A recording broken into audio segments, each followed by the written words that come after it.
Welcome to African Faultline, where we go beyond the headlines to uncover the deeper cracks shaping politics, power, and society across Africa. Is Nigeria's opposition being sabotaged, or is it simply falling apart from within?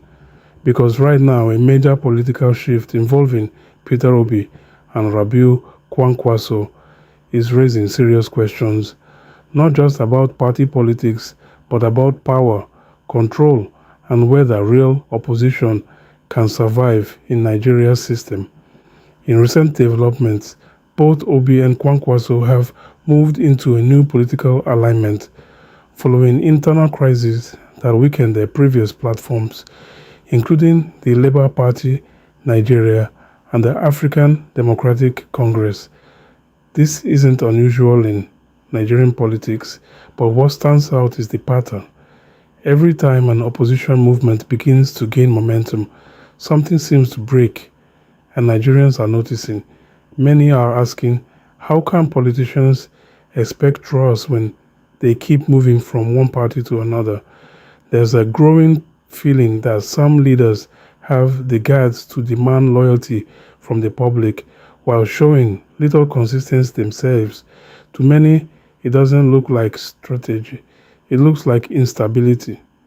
But there's another way to look at this. What if these constant shifts are not just about ambition, but about survival? What if the political environment itself makes stability difficult? Because if parties are constantly dealing with internal crises, legal battles, and power struggles, then staying in one place may not always be realistic. And this is where things take a more serious turn. According to Peter Obi, the same forces that created problems within the Labour Party may also be affecting the African Democratic Congress. That's a serious claim. It suggests that what appears to be internal party failure may not be entirely internal. Let's listen to Peter Obi in his own words. Have ensured that they put up crisis upon crisis, which led to litigations and everything in our party that made us to abandon those parties and move to join another party, while thinking that our situation will abate. But what we saw is that they carried the same problem to where we went to, creating several unresolved litigations and everything. And today, we've left that place to NDC, where the leader have already told us no litigation. We are pleading with them, for sake of democracy, please, don't come here. We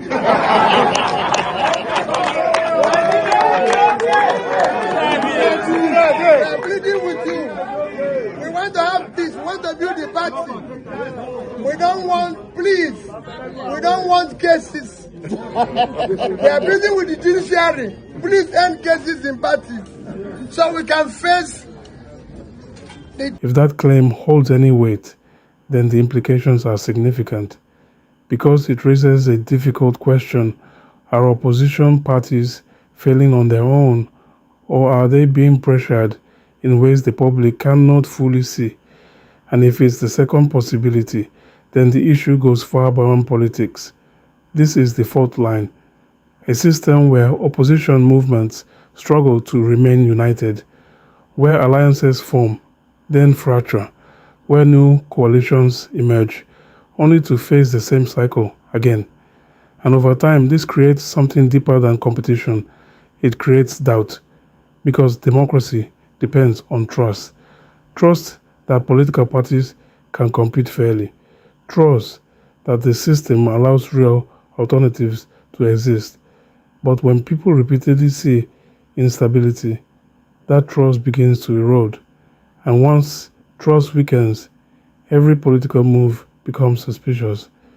Now, it's important to stay grounded.